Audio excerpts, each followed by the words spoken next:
Student, आज हम एक इम्पोर्टेंट टॉपिक को डिस्कस करेंगे जिसका नाम है एल्कोहल, फिनोल और ईथर। ये अपने 4 अंकों का लेसन है। इसमें से ये 3 टॉपिक आते हैं, एल्कोहल, फिनोल और ईथर। हम बारी बारी सभी टॉपिक्स को विस्तार से स्टडी करेंगे। सबसे पहले हम बात कर रहे हैं एल्कोहल की। एल्कोहल कहते किसे हैं, इसकी जो भौतिक गुण है वो कौन से हैं, रासायनिक गुण कौन से हैं, बनाने की विधियां कौन सी हैं, क्या क्या उपयोग है, इसका नोमेनक्लेचर क्या है, वो सारा का सारा हम इस टॉपिक में डिस्कस करेंगे। बहुत ही महत्वपूर्ण है, आपको अच्छे से समझना है। मैं इसके अलावा ये जब अपने एल्कोहल पढ़ेंगे तो सिर्फ इसी लेसन के नहीं, अन्य जितने भी लेसन है उनमें भी एल्कोहल से संबंधित जो बातें आनी है वो सारी की सारी हम यहाँ एक साथ स्टडी करेंगे, ताकि दोबारा जब हम वो टॉपिक पढ़ें तो हमें वो बात अच्छे से रिवाइज हो सके। तो हम स्टार्ट करते हैं बिना समय गंवाए। सबसे पहला टॉपिक एल्कोहल। एल्कोहल देखिए, एल्केन के हाइड्रोक्सिल व्युत्पन्नों को एल्कोहल कहते हैं। अब सबसे पहली बात आती है हाइड्रोक्सिल व्युत्पन्न क्या होते हैं। पहले मैं आपको बता दूं, हाइड्रोक्सी समूह जो अपने OH समूह है बेटा, उनको हाइड्रोक्सी समूह कहते हैं। कोई भी हाइड्रोकार्बन ले सकते हो। मैंने एल्केन लिया है, सबसे इजी अपने एल्केन में भी मैं मेथेन ले रहा हूं, आराम से समझिएगा बेटा। मेथेन ले रहा हूं CH4, जो तुम सब बहुत समय से पढ़ रहे हो। बिल्कुल इजी से इजी समझने का प्रयास करें। तो अपने हाइड्रोकार्बनों के हाइड्रोक्सिल व्युत्पन्न, यहां देखिए मेथेन है, उससे H है, वो प्रतिस्थापित हो जाता है कौन से समूह के द्वारा, हाइड्रोक्सिल समूह के द्वारा। तो अपने पास किसकी फॉर्मेशन हो जाती है, एल्कोहल की फॉर्मेशन होती है बेटा।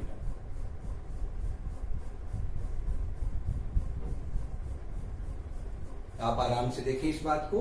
हाइड्रोकार्बनों के हाइड्रोक्सिल जो व्युत्पन्न है उनको हम क्या कहते हैं, एल्कोहल कहते हैं। क्लियर है ये बात, एक बार वापस समझ लेना।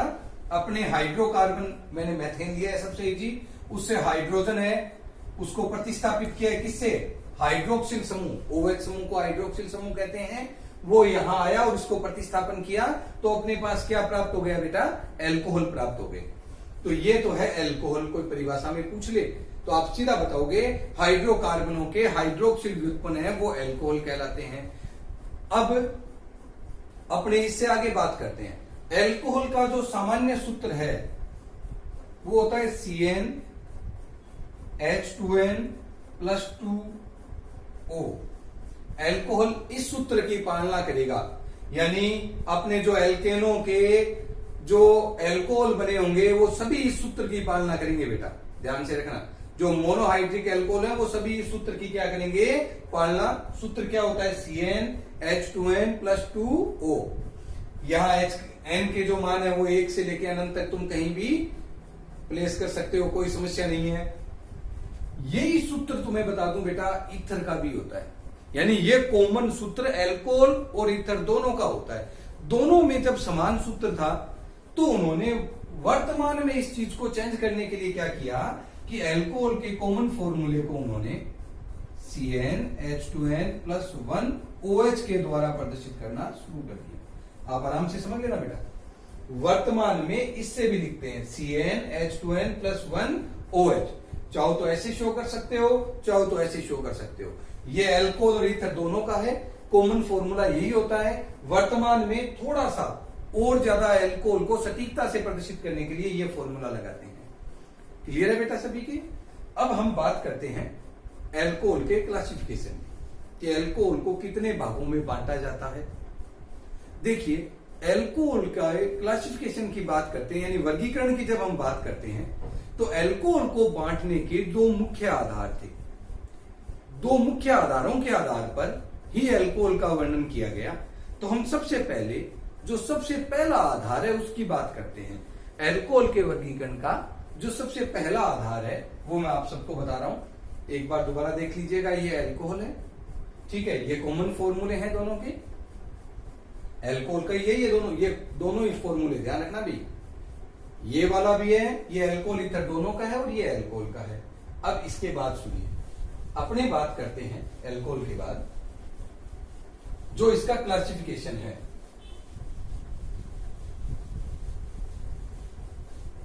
एल्कोहल के क्लासिफिकेशन के लिए अगर हम बात करें तो देखिए सबसे पहले हम डिस्कस करेंगे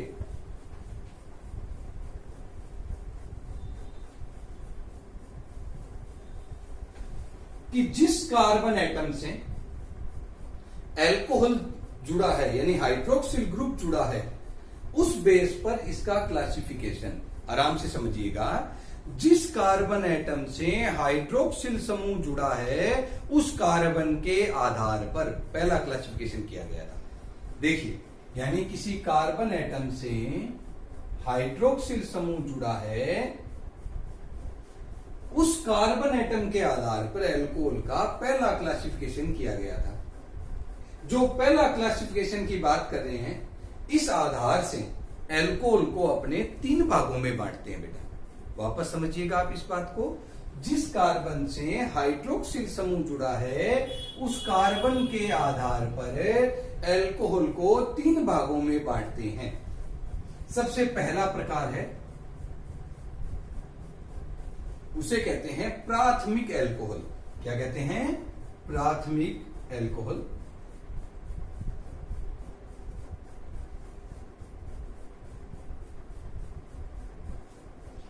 दूसरा है द्वितीयक अल्कोहल। तीसरा है तृतीयक अल्कोहल। आराम से सुन लें। जिस कार्बन से पहला क्लासिफिकेशन है अपने, जिस कार्बन से हाइड्रोक्सिल समूह जुड़ा है उस कार्बन के आधार पर अल्कोहल को 3 भागों में बांटा गया है। सबसे पहला है जो है वो है प्राथमिक, दूसरा है द्वितीयक और तीसरा है तृतीयक। प्राइमरी, सेकेंडरी और टर्सरी भी कहते हैं। ये बात क्लियर है सभी के? अब देखिए प्राथमिक किसे कहते हैं? जिस कार्बन से हाइड्रोक्सिल समूह जुड़ा है बेटा वह कार्बन एक ही कार्बन एटम से जुड़ा हो, बाकी हाइड्रोजन से जुड़ा हो भी कोई वैल्यू नहीं है। कार्बन एटम से लगातार डायरेक्ट कितने जुड़ा हो? एक से। दोबारा समझना, जिस कार्बन से हाइड्रोक्सिल समूह जुड़ा है वह कार्बन अन्य एक ही कार्बन एटम से जुड़ा हो उसे हम कहते हैं प्राइमरी या प्राथमिक अल्कोहल। आराम से समझिएगा, एक बात वापस रिपीट कर रहा हूं। जिस कार्बन से हाइड्रोक्सिल समूह जुड़ा है वह कार्बन सीधा एक ही कार्बन से जुड़ा हो उसे हम कहते हैं प्राथमिक या प्राइमरी अल्कोहल। जैसे CH3 CH2OH, ये प्राइमरी अल्कोहल का एग्जांपल है। अब बात करते हैं सेकेंडरी अल्कोहल या द्वितीयक अल्कोहल। देखिए जिस कार्बन से OH समूह जुड़ा है यानी हाइड्रोक्सिल समूह जुड़ा है वह कार्बन अन्य 2 कार्बनों से जुड़ा हो। कितने कार्बनों से जुड़ा हो बेटा? अन्य 2 कार्बन एटम से जुड़ा हो तो उसे हम कहते हैं द्वितीयक अल्कोहल या सेकेंडरी अल्कोहल। आराम से समझ लेना। जिस कार्बन से हाइड्रोक्सिल समूह जुड़ा है वह कार्बन अन्य कितने कार्बन एटम से सीधा जुड़ा हो? 2 से, तो उसे हम कहते हैं द्वितीयक अल्कोहल या सेकेंडरी अल्कोहल। ये रहा आपका एग्जांपल।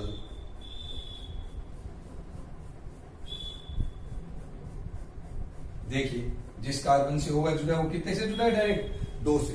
ये द्वितीयक अल्कोहल। अब बात आती है तृतीयक अल्कोहल की। इसे टर्सरी अल्कोहल भी कहते हैं। जिस कार्बन से हाइड्रोक्सिल समूह जुड़ा है वह कार्बन अन्य 3 कार्बन परमाणुओं से जुड़ा हो। देखिए आराम से समझिएगा इस बात को।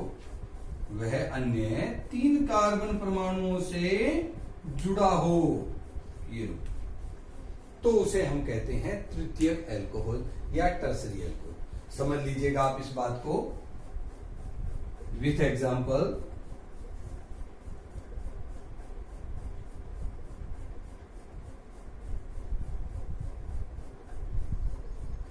ये लीजिए, ये टर्सरी अल्कोहल, क्योंकि जिस कार्बन से हाइड्रोक्सिल समूह जुड़ा है वो कितने कार्बन से जुड़ा है? 3 से। ये तृतीयक अल्कोहल। तो आप एक बार इसको थोड़ा सा शॉर्ट में समझ लें। प्राथमिक अल्कोहल किसे कहते हैं? जिस कार्बन से हाइड्रोक्सिल समूह जुड़ा हो वो कितने कार्बन से जुड़ा हो? 1 से, तो प्राथमिक अल्कोहल है। अगर वो 2 कार्बन से जुड़ा हो तो उसको हम द्वितीयक अल्कोहल कहते हैं और 3 से जुड़ा हो तो तृतीयक अल्कोहल कहते हैं। अब बेटा आपसे कोई एग्जाम्पल पूछ सकता है कि हाँ भाई ये बात समझ गए, प्राथमिक द्वितीयक तृतीयक ये तीन ही वर्णन है, तीनों समझ गए ना। तो मैं आपको एक एग्जाम्पल दे रहा हूं, देखिए।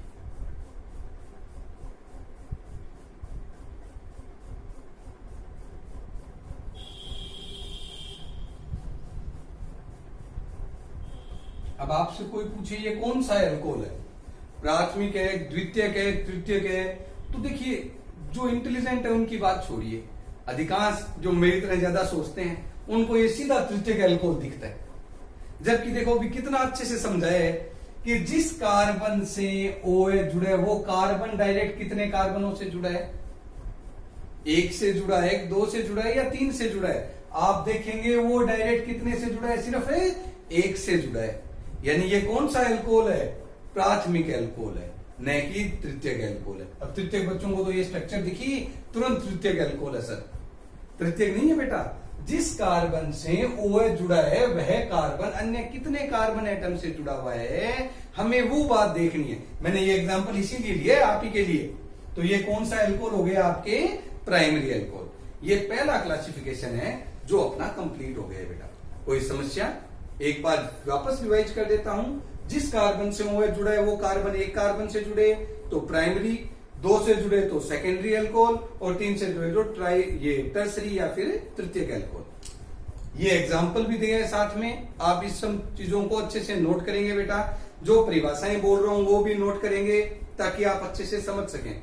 वीडियो को आप धीरे धीरे चला के भी देख सकते हैं और रिकॉर्डेड वीडियो दोबारा भी सुन सकते हैं।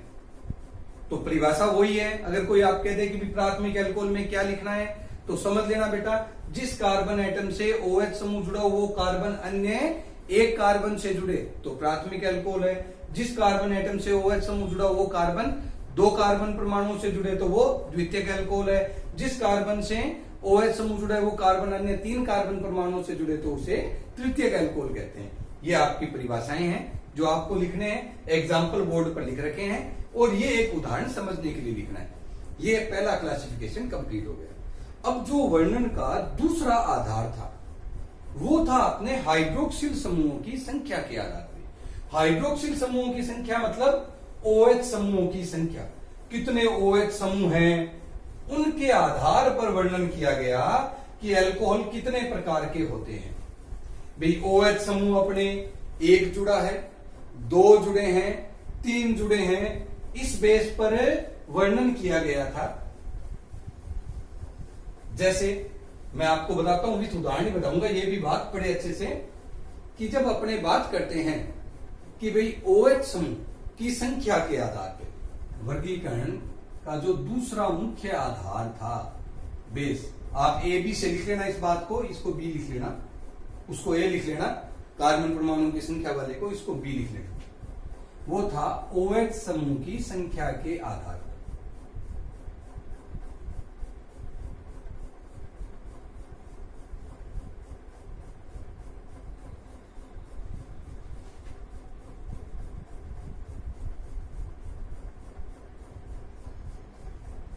सुनिए, OH समूह की संख्या के आधार पर, यानी हाइड्रोक्सिल ग्रुप है उनकी संख्या के आधार पर जब अपनी बात करते हैं तो इसको मुख्य रूप से चार भागों में बांटा जाता है। कितने भागों में बांटा जाता है बेटा, चार भागों में, ध्यान रखिएगा। OH समूह की संख्या के आधार पर एल्कोहलों को मुख्य रूप से चार भागों में बांटा जाता है। पहला है मोनोहाइड्रिक एल्कोहल,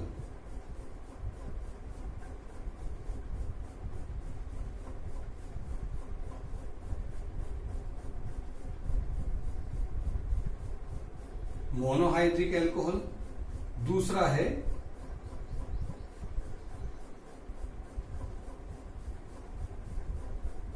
डाईहाइड्रिक एल्कोहल।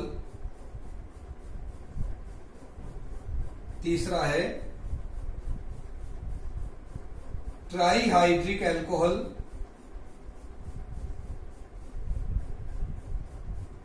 चौथा है पॉलीहाइड्रिक एल्कोहल। आराम से सुन ले। OH समूह की संख्या के आधार पर यानी OH समूह कितनी संख्या में या कितने नंबर्स में जुड़े हैं उस आधार पर 4 भागों में बांटा है।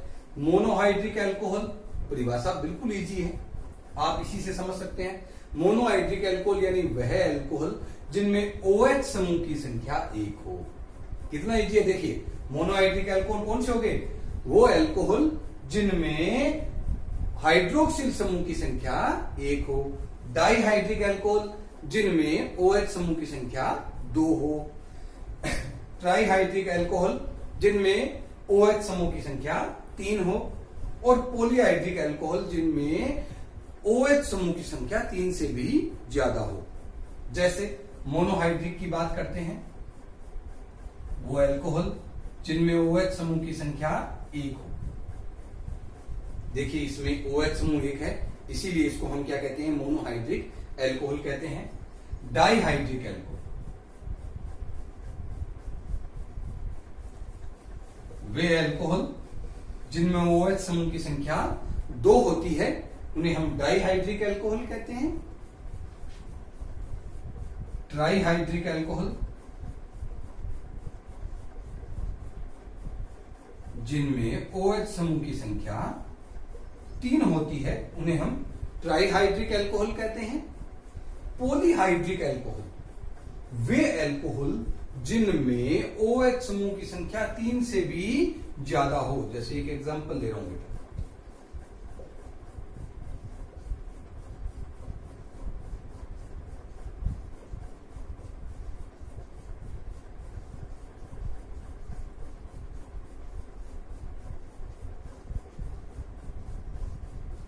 बहुत हैं,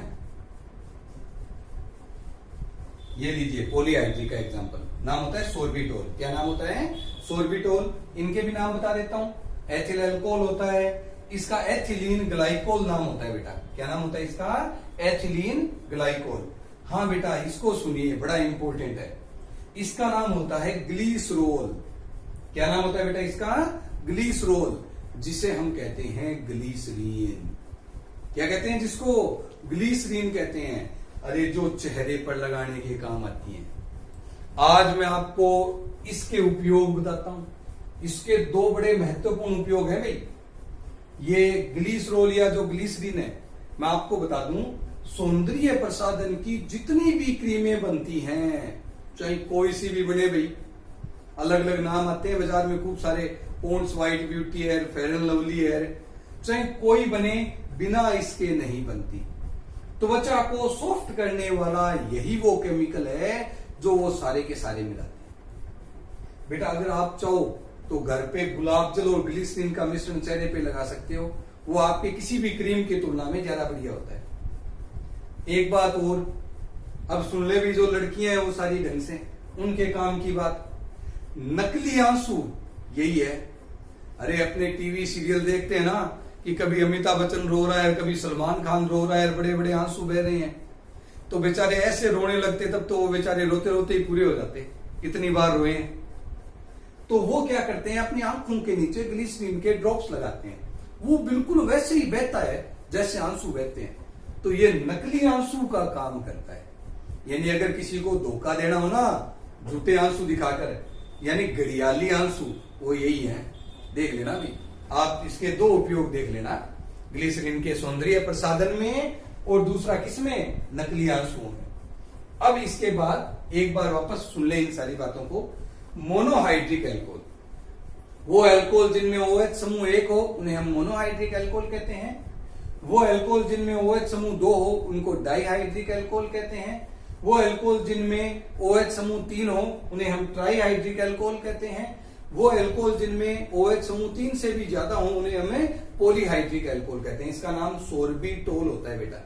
ये इसलिए लिया है क्योंकि अपने सिलेबस में अपने आगे एक लेसन पढ़ेंगे बायोमोलिक्यूल, जैव अणु, उसमें ये आएगा अपने, इसीलिए ये एग्जांपल लिया है ताकि तुम्हारे दोबारा काम आ जाए वो बातें। ठीक है बेटा, ये अल्कोहल का क्लासिफिकेशन कंप्लीट है। अपने 2 ही थे, कौन कौन से थे कि पहला तो जिस कार्बन से OH समूह जुड़ा है उस कार्बन के आधार पे था, दूसरा OH समूह की संख्या के आधार पे था। उसके आधार पे 3 थे, प्राइमरी, सेकेंडरी और टर्सरी, और इस आधार पर 4 हैं। मोनोहाइड्रिक, डाईहाइड्रिक, ट्राईहाइड्रिक और पॉलीहाइड्रिक एल्कोहल। ठीक है, क्लियर है बेटा ये बात। अब हम बात करेंगे एल्कोहल के नामकरण की, कि एल्कोहल का नामकरण कैसे किया जाता है, कैसे हम नाम लिखते हैं, कैसे नाम बोलते हैं। ठीक है, कितने मेथड हैं। तो देखिए बेटा, एल्कोहल के नामकरण की 3 विधियां होती हैं। कितनी विधियां होती हैं? 3 विधियां होती हैं जो एल्कोहल के नामकरण की हैं। अब वो 3 विधियां कौन कौन सी हैं? देखो, एक विधि तो है सामान्य विधि। कौन सी विधि है बेटा? सामान्य विधि। सामान्य क्या होता है? मैंने तुम्हें एक बार पहले भी समझाया था 11th में कि भाई सामान्य विधि या रूढ़ पद्धति जिसको कहते हैं, ये सबसे पुरानी विधि है। इसमें जो जहां से प्राप्त होता है या हमें जैसा दिखाई देता है वैसा ही उसका नाम कर दिया जाता है। यानी उसके गुण थे, कैरेक्टर थे, जैसे थे ना, वो हमें जैसा प्राप्त होता है ना, उसी आधार पर इसका नामकरण कर दिया जाता है। जैसे मैंने तुम्हें एक बहुत फेमस उदाहरण बताया था, जो मेरा शुरू से सुना हुआ है, आपके काम का उदाहरण। कि देखिए, आपको याद है मैंने एक बात बताई थी कि पुराने समय में जब बच्चे होते थे तो इतनी मेडिकल फैसिलिटीज नहीं थी, यानी हॉस्पिटल वगैरह नहीं थे। तो गांव में बूढ़ी बुजुर्ग महिलाएं होती थी, वही वहां पर होती और वो बच्चे की शक्ल देखती। अगर बच्चा काला, थोड़ा सा भी सावड़ा दिखाई देता, वो तुरंत कहती है, भाई काली हो गयो है। और अगर थोड़ा सा भी गोरा दिखाई देता, कहता रहे दोहरी हो गयो है। यही कारण है कि आज भी गांवों में बहुत सारों के नाम काड़ूराम मिल जाएंगे। हर गांव में 4-5 काड़ूराम बेचारे इसी कारण मिलते हैं कि बुढ़ी बाई ने देखते ही काड़ू कह दिया और वो फेमस हो गया। कई बार बच्चा छोटा होता है तो छोटू राम, तो ये काड़ूराम, छोटू राम इसी कारण से हर घर में मिलते हैं। अब बात करते हैं, वो जो कॉमन पद्धति थी, वही पद्धति अपने कौन सी कहलाती है बेटा? सामान्य या रूढ़ पद्धति कहलाती है। सामान्य या रूढ़ पद्धति में क्या होता है कि जो जैसा जहां से मिला, वो वहां जिसने खोज की, उनके प्राप्ति स्थान आदि के आधार पर उनके सीधे नाम दिए जाते हैं। एल्कोहल में ये जो नामकरण करेंगे, इसमें क्या किया जाता है कि साथ जुड़े एल्किल समूह की पहचान की जाती है और OH समूह का सीधा नाम कह दिया एल्कोहल लिख दो। क्या कह दो? OH समूह के लिए एल्कोहल कह दो। एल्किल समूह की पहचान करो, उसका नाम लिखो और OH समूह के लिए सीधा क्या लिख दो बेटा? एल्कोहल लिख दो। ये नामकरण किया गया सामान्य पद्धति में। अपने एग्जाम्पल करेंगे इसके, बिना एग्जाम्पल ये समझ में नहीं आएंगे। अब अपने दूसरी पद्धति, क्योंकि जब तक अपने एग्जाम्पल नहीं पढ़ेंगे, ये पद्धतियां हमने 11th में पढ़ ली हैं सारी, लेकिन फिर भी मैं तुम्हें रिवाइज करवा रहा हूं, क्योंकि मुझे पता है कि अपने 11th वाला भूल जल्दी जाते हैं और ये समय तो वैसे ही छुट्टियों में बीत गया तो बहुत भूल गए हैं, इसीलिए दोबारा रिवाइज करवा रहा हूं। दूसरी पद्धति है व्युत्पन्न पद्धति। व्युत्पन्न पद्धति में क्या होता है सुनिए।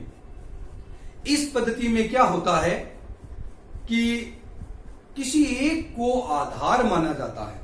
क्या किया जाता है? किसी एक को आधार माना जाता है और उस आधार से अन्य यौगिकों का नामकरण किया जाता है। जैसे मैंने तुम्हें एक फेमस एग्जांपल पूछा था, ये लाइन बड़ी है या छोटी?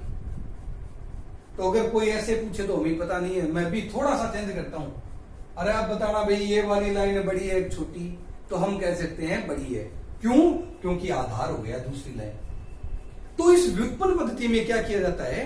एक को आधार माना जाता है और फिर नामकरण किया जाता है, इसीलिए इसे कहते हैं व्युत्पन्न पद्धति। एल्कोहल में इस पद्धति का एक दूसरा नाम और होता है कार्बिनोल पद्धति, क्योंकि एल्कोहल में जो पहला यौगिक इसमें आधार में लेते हैं वो होता है CH3OH और इसका नाम दिया उन्होंने कार्बिनोल। क्या नाम दिया बेटा? कार्बिनोल नाम दिया। तो सभी का नाम इसी आधार से कर दिया गया, इसीलिए कहते हैं इसको कार्बिनोल पद्धति। हालांकि यह पद्धति अब वर्तमान में अपने न के बराबर काम आती है। आपके 2 यौगिक काम आ सकते हैं ज्यादा से ज्यादा, कंपटीशन में भी और बोर्ड एग्जाम में भी। मैं वो दोनों बता दूंगा, बाकी नामकरण जरूर बताऊंगा ये भी, मगर ये अब 12th के लिहाज से ज्यादा महत्वपूर्ण नहीं है। और सबसे महत्वपूर्ण तुम्हारी फेवरेट IUPAC पद्धति, international union of pure and applied chemistry. यानी वह पद्धति जिसमें पूरे नियम हैं, बिना नियमों के कोई नाम नहीं है। सिस्टमेटिक नामकरण का तरीका जो वर्तमान में चलता है कि बच्चे को देखो, फिर पंडित जी को बुलाओ, फिर राशि देखो, फिर आजकल हमारे एक नए महाराज आए हैं, गूगल महाराज। वहां घर वाले नाम सर्च करते हैं और बच्चे का नाम ढूंढ के कहते हैं हमारे बच्चे का नाम ये रखेंगे। क्यों भी रखते हैं नहीं रखते? वही सिस्टमेटिक पद्धति ये अपने IUPAC पद्धति है, जिसमें पूरे नियम हैं, उनकी पालना की जाती है और नामकरण किया जाता है। अपने अल्कोहल के कौन कौन से यौगिकों के कौन से नाम आएंगे वो सारे हम चर्चा करेंगे अभी। अब इस पद्धति में क्या किया जाता है कि अपने मुख्य आधार क्या है, इसमें जो जनक हाइड्रोकार्बन है उसको लिया जाता है। जनक हाइड्रोकार्बन के बाद जो OH समूह है उसके लिए एक निश्चित अनुलग्न, ध्यान रखना बेटा, एक निश्चित है अनुलग्न, ओल लगाया जाता है। क्या लगाया जाता है? निश्चित अनुलग्न ओल लगाया जाता है। जनक हाइड्रोकार्बन को लेते हैं और OH समूह के लिए क्या लेते हैं बेटा कि ओल। ये निश्चित है भाई, अनुलग्न है, जो हमेशा बाद में लगेगा। क्रियात्मक समूह होता है, तुम्हें वापस रिवाइज करवा देता हूं, क्रियात्मक समूह के अनुलग्न हमेशा क्या लगते हैं? बाद में लगते हैं। तो ये आज का अपना इतना टॉपिक था, ठीक है। इन सब बातों को अच्छे से सुन लेना। नामकरण की 3 पद्धतियां हैं, कौन कौन सी? सामान्य, व्युत्पन्न और IUPAC। सामान्य में तुम्हें बता दिया, एल्किल समूह की पहचान करो, उसका नाम लिखो और OH समूह के लिए क्या लिखना है बेटा? एल्कोहल लिखना है। दूसरी पद्धति व्युत्पन्न पद्धति थी, जिसमें एक आधार रखते हैं CH3OH को, जिसका नाम क्या होता है तुम्हारे? कार्बिनोल होता है। बेटा क्या नाम होता है इसका? कार्बिनोल। और इसी आधार से अन्य का नाम लिखा जाता है। तीसरी जो पद्धति है वो IUPAC पद्धति है, सिस्टमेटिक पद्धति है, जिसमें जनक हाइड्रोकार्बनों का नाम लिखते हैं उनके कार्बनों की संख्या के अनुसार। आपको याद होंगे कार्बनों की संख्या के अनुसार अपने meth, eth, prop, but, pent, hex, hept, oct, non, dec, undec, dodec, 12 तक मैंने तुम्हें याद करवाए थे। याद है ना बेटा? नहीं है तो दोबारा सुन लेना सारे। 1 के लिए मैथ, 2 के लिए एथ, 3 के लिए प्रोप, 4 के लिए ब्यूट, 5 के लिए पेंट, 6 के लिए हेक्स, 7 के लिए हेप्ट, 8 के लिए ऑक्ट, 9 के लिए नॉन और 10 के लिए डेक, 11 के लिए अनडेक और 12 के लिए डूडेक।